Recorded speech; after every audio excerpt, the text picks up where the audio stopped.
Estamos no mês de setembro, um mês aí que foi designado, né, para a gente discutir um pouquinho sobre o suicídio, né, com o objetivo de prevenção. E aí a gente sabe que é um tema super tabu, um tema difícil de se falar, mas a gente queria trazer para vocês, enquanto pais cuidadores, vocês sabem identificar quando o adolescente, o adulto jovem está precisando de ajuda, de que forma a gente comunica com eles, de que forma a gente pode ajudá-los. Então confira que esse vai ser o tema do episódio de hoje.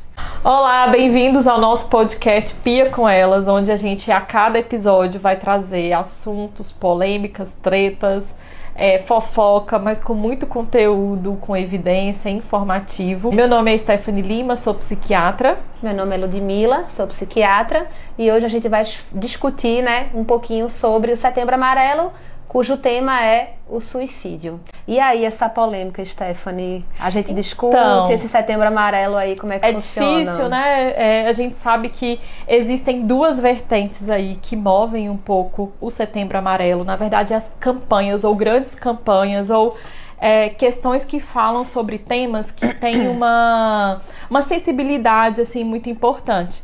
Então eu sempre falo que saúde mental a gente vai aí falar o ano todo, a gente precisa de falar sobre esse tema o ano todo e muitas vezes traz até essa questão, era uma coisa que a gente discutia muito na residência, né? Sobre esse efeito do Setembro Amarelo, onde se fala muito sobre o suicídio, até que ponto isso é positivo ou quais os impactos negativos que isso pode trazer, né? E aí a gente fica sempre nessa dualidade, a gente ficou até meio receoso de como trazer esse tema para vocês, né? Pois é, porque tem gente e tem algumas vertentes, né, que trazem que falar sobre isso a gente estimula as pessoas que estão ali susceptíveis a chegar ao ato, né? E que discutir sobre isso, na verdade, traz informação. Então, discutir sobre temas tabu traz informação e formas de a gente prevenir, que é muito a nossa cara, né? Então, a gente gosta de conversar, de identificar, de mostrar ali aos pais fatores de risco, pensando em como a gente pode evitar, né, esse desfecho ruim. A gente tem aí alguns seriados ou alguns movimentos na internet também que lembram muito esse efeito, né? Por exemplo, a brincadeira da baleia azul, teve uma época que foi uma febre, que a gente teve muitos comportamentos, né?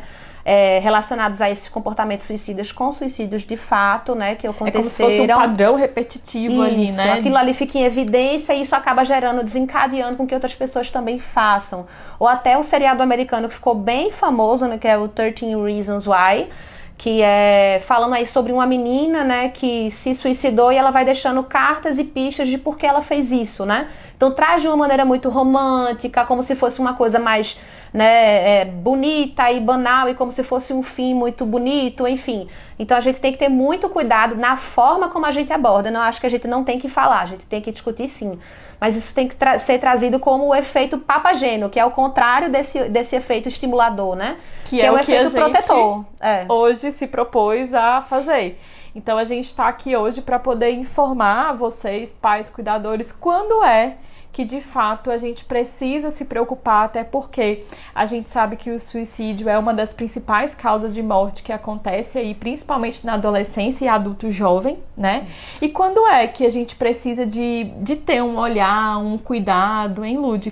Quais são os sinais, assim, que a gente pode observar que chama a atenção ou que faz com que a gente, enquanto cuidador, né, busque ali uma comunicação para entender o que está acontecendo? Então, assim, não existe o diagnóstico suicídio, né? Mas você vê que ele se conecta com vários outros diagnósticos. Então, primeiro, se você tem aí um filho, ou você é cuidador, ou você, por exemplo, está numa escola, é um menino que já faz, ou uma menina, que já faz acompanhamento, né, psiquiátrico por um quadro de depressão, de ansiedade, de TDAH, por exemplo. Então, o comportamento, né, do suicídio, ele pode rodar entre vários diagnósticos. Então, ter cuidado, que geralmente a gente tem, né, essa comorbidade junto, né?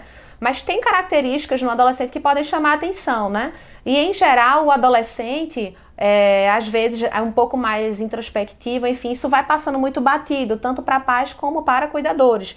Então, assim, aquele adolescente que é mais isolado, aquele adolescente que não tem aquele grupo, a gente sabe como adolescente ele é grupal, né? Ele tem essa necessidade de se sentir parecido, né? Estar em grupo que fazem coisas parecidas, isso tem relação, né, como a gente já falou em outros episódios, com essa questão da identidade, da personalidade. Então, estar sozinho, não ter um grupo em que ele, ali de pares, em que ele se identifique, né? Esse isolamento social são coisas que chamam muito a atenção, né? Não tem tanto suporte social, então são coisas que eu digo que chamam a atenção. Então, por exemplo, se sentir um peso, e às vezes isso vem muito na fala, né, de dizer, nossa, ó, eu sou um peso para minha mãe, eu sou um peso para o meu pai, eu não sirvo para nada, eu só dou trabalho. Então, essas falas às vezes aparecem, parece muito banal, aparece numa conversa, mas é uma coisa pra gente ficar atenção, porque aquilo ali tem, né, ao externalizar, tem algum conteúdo que está ali rolando na cabeça que a gente precisa de entender. E é a hora em que você senta para conversar, né? Esses são os momentos em que a gente consegue ter essa prevenção.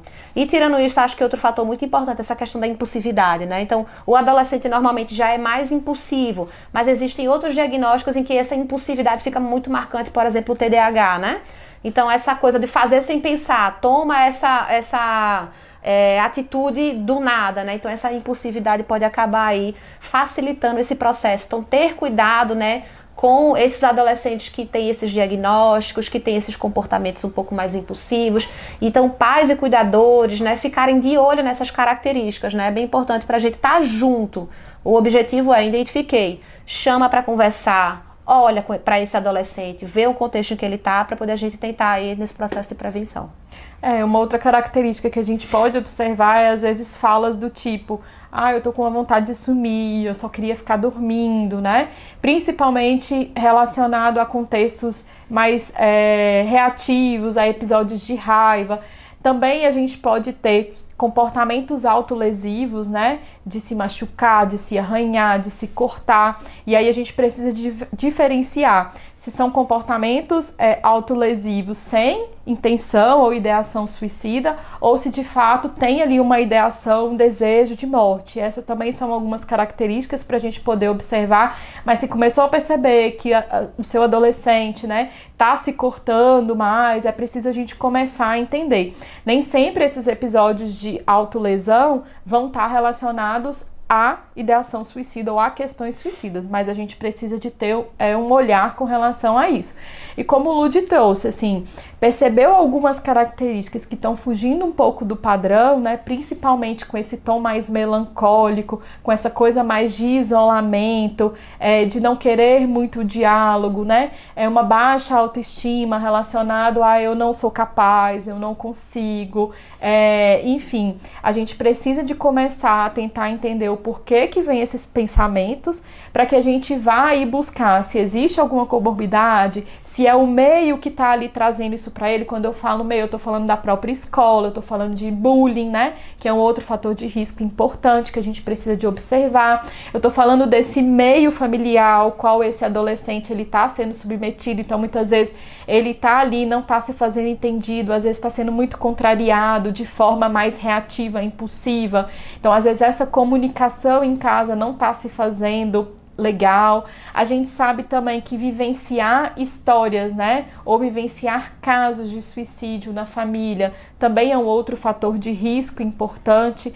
Então são algumas observações que a gente, enquanto pai cuidador, precisa de fazer, de estar atentos, para que isso sirva de alerta para a gente cuidar dos nossos adolescentes e adultos jovens. Isso, então ficar atento, né, e procurar ajuda. Então, assim, e eu entendo como pai e mãe, que também sou mãe, e assim, meu é pequenininho, mas assim, ele vai crescer, né? Então eu me coloco nessa situação, se eu identificasse o que é que eu faria. De cara eu procuraria ajuda, porque eu acho que é uma coisa que é tão importante, é tão, né, um pouquinho mais grave, que eu disse, nossa, eu preciso de suporte de alguém, sabe? Tem, obviamente, né, esse acompanhamento psicológico, psiquiátrico, que eu acho que é importante, mas tem umas iniciativas bem legais, assim, né, do governo, por exemplo. A gente tem o CVV, né, que é o 188, que você pode ligar ali como forma de emergência e você vai ser escutado, vai ser bem atendido. Isso serve tanto para pais, né, quanto para os adolescentes. Tem o site do Setembro Amarelo também, setembroamarelo.com, onde você pode ter mais informação, enfim, procurar ajuda e procurar ajuda de profissional. Então, ficou na dúvida, identificou algumas coisas ali que não estão, sabe, que chamam a atenção, algumas dessas características que a gente falou. Então, senta para escutar, conversa, poxa, procura ajuda, sabe? Então, procura de alguma forma ali tentar esclarecer, né? para você se sentir participante, o adolescente se sentir visto, né, se sentir cuidado. Eu acho que esse é o cerne, né, da gente que está procurando prevenção. Então, além desses meios externos, a gente estar aberto a escutar, né, a tentar entender o que está acontecendo e até a gente perceber se tem alguma outra comorbidade que vai precisar de ser tratada, né? A gente está falando aí de depressão, Lud falou do TDAH, a gente sabe que o uso de substâncias como o álcool, por exemplo, né, que é uma coisa que acomete os nossos jovens também, traz uma predisposição maior, então são questões que a gente precisa de ficar atento. E aí a gente está falando muito de adolescente, adulto jovem, a gente acabou não falando tanto da infância. Isso. Até porque a gente sabe que essa ideia aí de morte, ela vai começar a se concretizar, a criança ela vai começar a entender a partir dos 8 anos de idade. Então é a partir daí que ela vai começar a ter essa ideia do que é importante sempre a gente conversar com eles, aí não tem nenhuma relação com o suicídio, tá? Mas mais para eles poderem entender e para que isso torne para eles uma conotação de entendimento, até para que eles entendam também a valorização da vida, né? Sim, sim, sim.